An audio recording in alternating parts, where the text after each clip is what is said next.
ago, I was driving down the street in Encinitas in Southern California, and I saw this amazing variety of different types of Nopale cacti growing in the front area of this soon-to-be friend's house called George. And I had the audacity to knock on your door and give you the Spanish Inquisition about your experience with growing this amazing cacti. And George was very gracious and very polite and told me a lot about the different varieties. And so we thought this is a great opportunity, if you want to learn about the Opuntia, to hear George's experience in sharing this Nopale cacti with his neighbors and people who randomly knock on his door like me. So, George, the varieties in the front haven't been favored by your neighbors who come over for fruit or pads?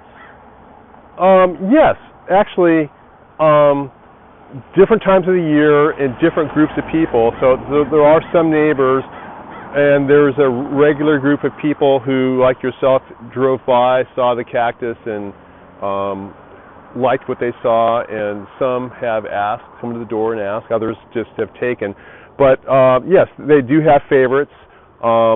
We inherited the cactus when we bought the house. We didn't set out to be Nopale ranchers. Yeah, yeah. But that's kind of what we have, and we're learning what we have, and the differentiation between varieties and species. We do have some California coastal, but I think most of them are from Mexico. Mm-hmm. I get the impression you don't water anything; it's just indigenous rainfall. Is that correct? Correct. This area we don't. Completely untouched. Yeah, we don't water at all.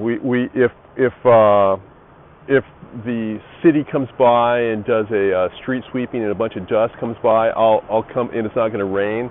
I'll come by and rinse everything off. Great. But we don't irrigate at all. Great. I'm curious about one variety over here. It's a dark green skinny pad, not very common. I mean, I've seen it around. It appears to have no prickles on it. Oh, well, it's got a few big ones there, but generally not. Do they ever eat this one? I've never seen anybody eat that one. Not saying that they don't, but I've never seen anybody do.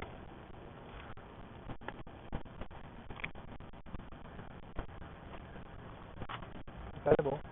It's not bad. I mean, cooked that would be delicious. In a salad, not the main ingredient in a salad, but you could put a few in. But it's definitely not bad. Not bad. It's probably nearly as good as the one we had in another video at West Space.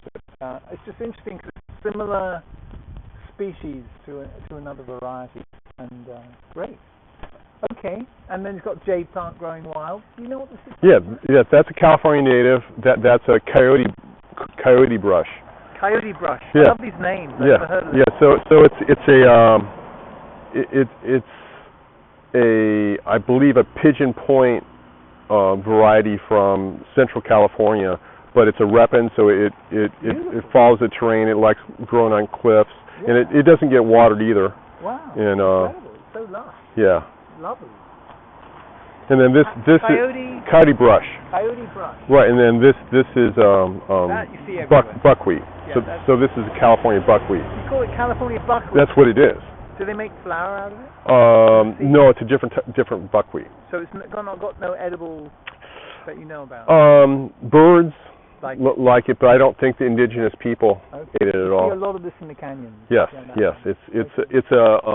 It's a first responder. It's a California native that likes disturbed ground. Okay, interesting. Now, Luther Burbank, before the First World War, around 1910, had a big project with the spinous cacti, or the Opuntia, the Nopale cacti, which had spines then. And he, through his incredible intuition and scientific knowledge, developed over 60 varieties of Nopale cacti without pads. So this is actually inherited from his scientific experiments. He also did the Burbank potato and the nectarine and a lot of other amazing agricultural produce, food stuff. He was a genius who didn't do GMOs, he just did it the hybridization method. Sure. And so these ones essentially originate from Santa Rosa, in Northern California and then went down to Mexico. Oh, really? So the cattle could eat them. And that was a huge increase in cacti production in Mexico, because then the cattle could be fed in the drier areas and people could eat them too. So he's really an unsung hero. Interesting. He was greatly under recognized for that skill. So yeah, I find that extremely interesting. And the ways he did it, it's hard to believe, but he was so prolific, so productive, and there's been no one like him since. I mean, no one close to what he accomplished. Now the fruits on this one are a little bit small, so I guess people don't mess with them. Yeah, the people who come to collect kind of are split between people who come for the pads and people who come for the fruit. This fruit, I don't think people go for. They go for the pads on this. Right. On this one. Okay. And now this one looks fairly spine-free, with a couple on the edges, and there's a few spines there, but spines aren't an issue. This would be perfect in a domestic back garden. This one, on the other hand, and it looks like they definitely like the fruit on this. The pads on this, you can pad, see yes, top. right. This being a spiny variety, would be perfect to plant in a wilderness area where you can then get food from.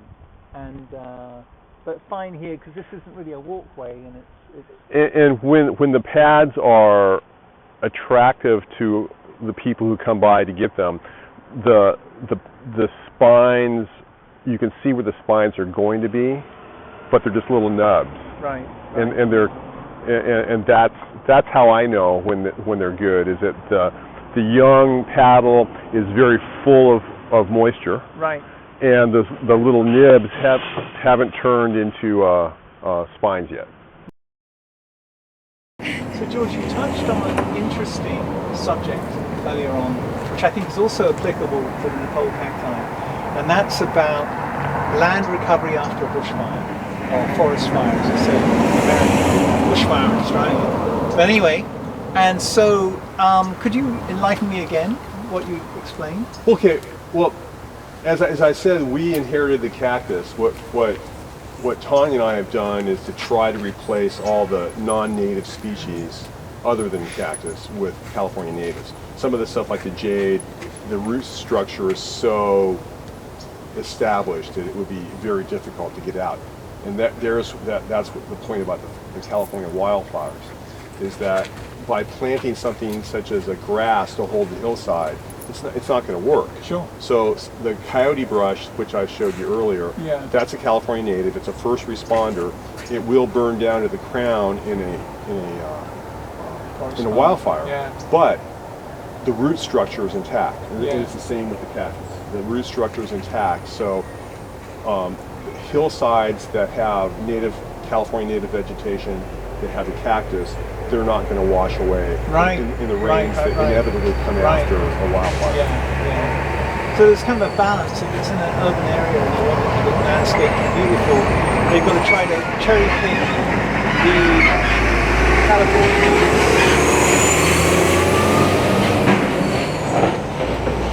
that have a fibrous root system containing the soil. Right, and that the tops can burn without killing the roots.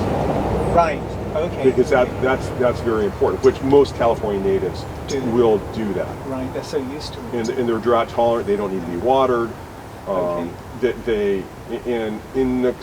Close to a house, you can rinse them off. Some are more tolerant of summer watering, but some you'll kill them if you water them in the summer. In the summer, really? Yes. Really? I didn't know that. You can kill some indigenous California native plants if you water them in the summer. Maybe overwater them, or is that the fluoride or chlorine? Water. Just water.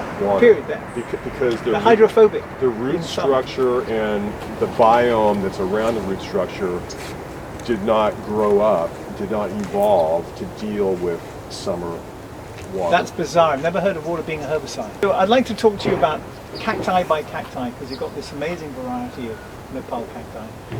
What about this one? Well, that doesn't seem to be very popular with the neighborhood. Right.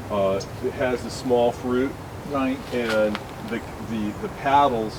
They kind of like have a velvet on them. They do. Yeah. But I've not just like the narrow, skinny, long one. I've not witnessed anybody picking this.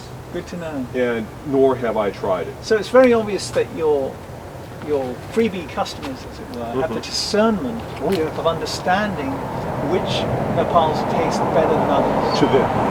To them, of course. Well, because there are, during the same time period, there'll be people who come and take this variety, and other people will take that variety. Interesting.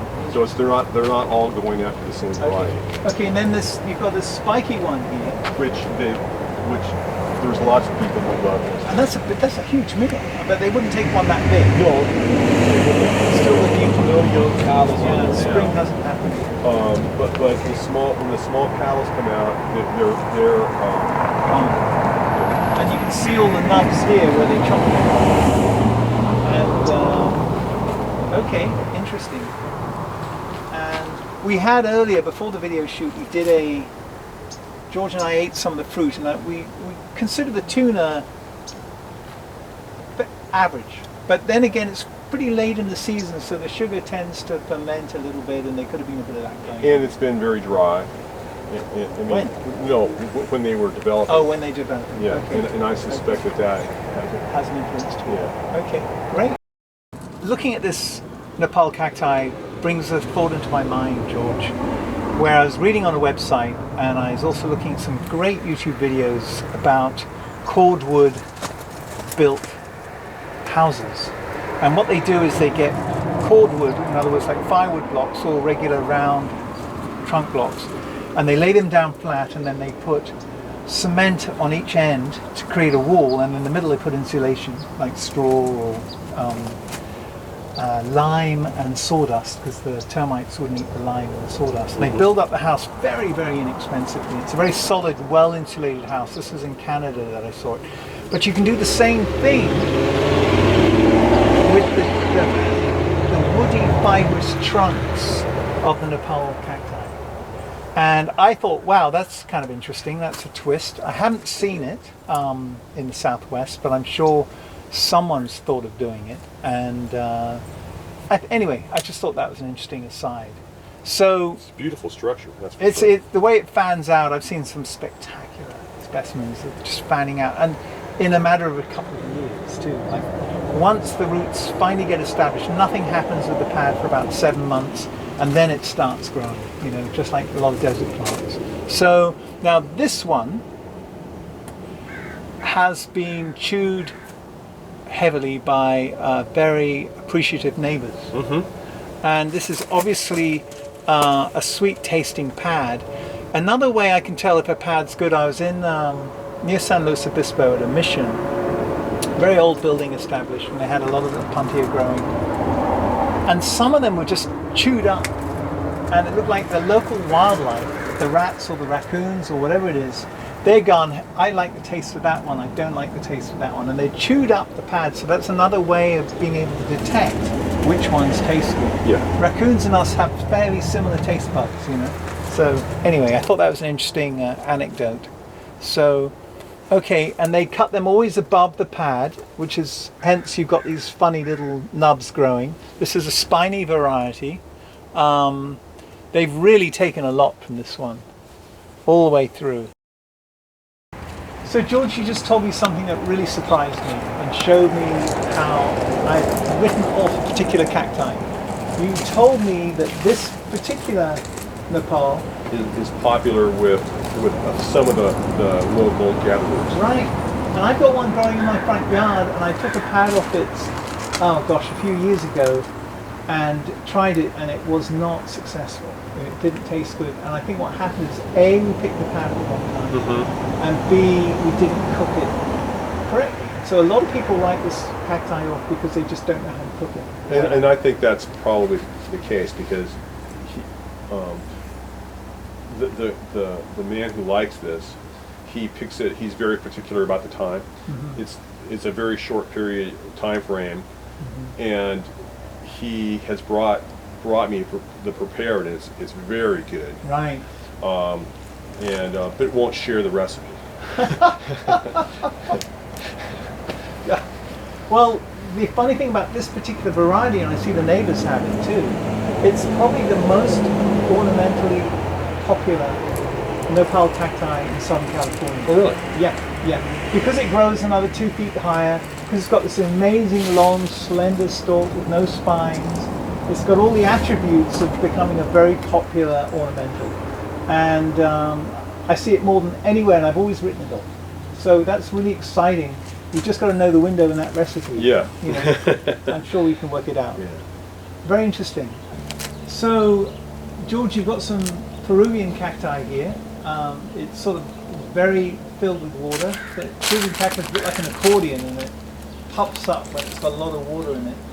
You don't eat the fruit on this one. I've not. I leave it to the birds. Yeah? Yeah. And how long does it take for them to get through it? 3 or 4 days. 3 or 4 days. Yeah. It's interesting, the inside of the fruit looks very much like the pitaya, or the dragon's fruit, but it's not as sweet, unfortunately. In fact, I've had Nopale cacti that's much nicer than Peruvian cacti fruit, but it's a beautiful fruit, that red color. Yeah, we have some older specimens in the back that they flower and fruit a lot. Really? Yeah, where this particular stand has not flowered yet. Are those ones in the full sun in the back?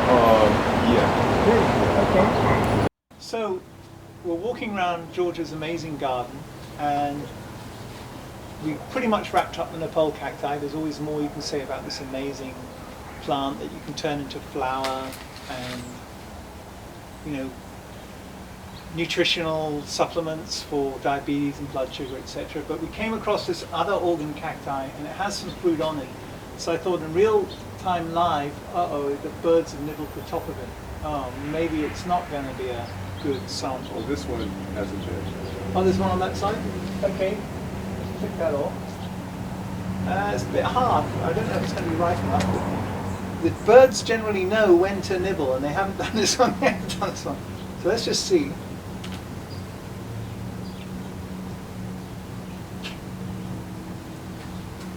Oh, it's still alive. Have I gone to the astral? No, it tastes okay. Again, it's not as delicious as the pitaya. Not bad.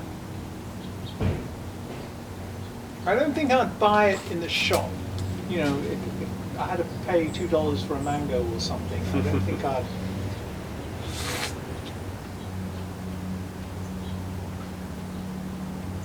Pretty good. Not bad. I mean, I'd definitely eat it if it's Well, in my garden. yeah, you said the birds haven't gotten to it, so it may not be ripe yet. It's still sweet. That's okay. So pretty much, even though the Peruvian cacti is the king of fruit for the organ cacti, all the organ cacti produce fruit that's edible for human consumption. Oh, very cool. George, you've been a wealth of information. I'll wipe my hands before I shake it. Thank you so much Quite for your welcome. time. Thank you.